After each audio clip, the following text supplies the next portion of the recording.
Hi everyone, and welcome to part 1 of online dance lessons for students and teachers.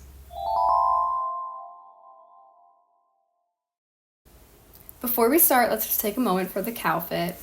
I love cows, I love cow print, as you can probably tell, and I get to drive past cows on my way to work every day, so what a win. Today's lesson will be in the Anatomy for Ballet section. Lesson 1, week 1, whatever you want to call it, I'm going to start with the feet and ankles. For reference, I am not an anatomy major, I am not a physical therapist, so I probably will pronounce some things wrong. Be forewarned. Anyways, we're going to start by talking about the true ankle joint, which is the talocrural joint. Once again, that could be so wrong. Basically, this ankle joint is made up of the tibia, fibula, and talus bones. It is a hinge joint responsible for dorsiflexion and plantar flexion, aka flexing and pointing. If you hear the term dorsiflexion or dorsiflexed, it usually means your foot is doing what we know in ballet as flexing. If you hear plantar flexion, that is opposite, and it is extending the ankle into its longest range of motion, which would be pointing. So, when a teacher says, point your toes, what do they really mean? So often, students get told to point their toes, and they do just that. But that's not exactly what a dance teacher means when they say to point your toes.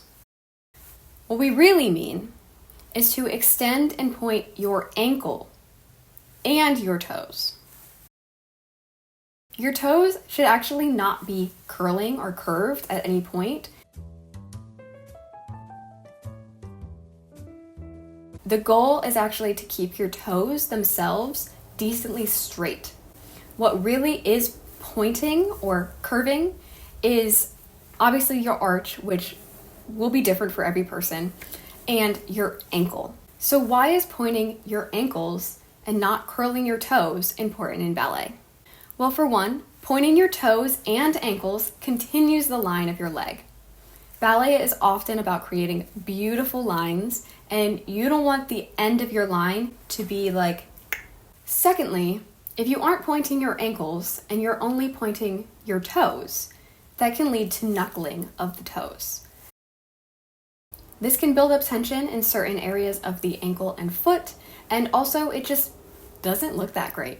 The next thing we want to go over is winged versus sickled feet. You've probably heard by now, if you've taken any amount of ballet classes in your life, we don't want sickled feet. The goal is to have a nice winged foot, which means that your foot is kind of winging out at that ankle joint away from your body. There are a lot of TheraBand exercises that you can do to both improve your arch, your foot strength, your overall point, and to practice winging your foot.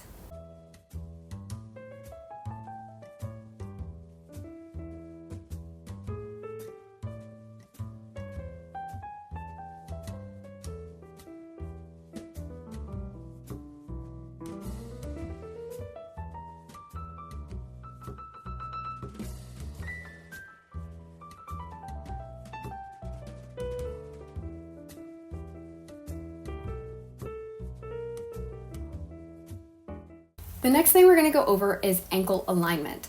This is huge. The two main things you're going to be looking out for are pronation and supination of the ankles.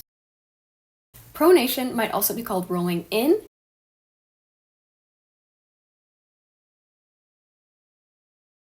and supination might also be called rolling out. Ideally, we don't want either. We actually want a straight line all the way through your leg, through your ankle, through your foot, and to the floor. A helpful hint to remember pronation versus supination is that supination sounds like soup. If you think about the arches of your foot holding a nice bowl of soup, there you go, that's supination.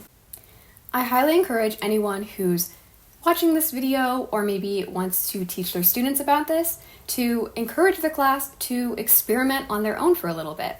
Try noticing when you stand where your weight in your foot is placed. Do you put weight in the arch of your foot when you're standing? Do you have any frequent pain in your arch or on the outside of your foot? Do you have naturally high or low arches? Because that can also play a role. And lastly, a little exercise you can do is you can have students take pictures of each other from directly behind the other dancer so that you're getting a picture of the back of their ankles. From there, you can really kind of tell if their foot is pronating or supinating by looking at those pictures. The next thing we want to cover is a strong high releve. Similar to pronation and supination, when you're in releve, up on your toe, it is really easy for your ankle to roll out of position. This can be incredibly dangerous, especially on point. My personal tip for this, and what works and sticks in my brain, is just to remind myself to really push out over my arch and think about pushing my ankle forward rather than letting it go side to side. So how does the anatomy of our feet and ankles apply to ballet? Well, in ballet, there are many rules. One of our first rules is always, always, always, always point your toes. And in this case, remember to point your ankles too. In ballet, anytime your foot is off the floor or not bearing weight, it should be pointed. The second rule, very similarly, is to wing your foot and not to sickle. This next one is really important, and it applies a lot to any kind of plie or landing position. You always want your knees to be directly out over your toes. If you really want to get specific, think about your kneecap being directly above your second toe. As soon as your knees cave in and are pointing more forward than your toes, you have a whole slew of anatomical issues that are going to hold you back technique-wise and also potentially lead to injuries. The last way that these anatomy lessons apply to ballet specifically is by aiming to maintain a neutral ankle alignment. What I mean by that is notice if you naturally pronate or supinate and try to counter that and correct that so that you're standing flat. That was super short and sweet, and I really hope that this benefited at least someone out there. So definitely drop a comment below on what you want to see next and tell me if this helped you or not.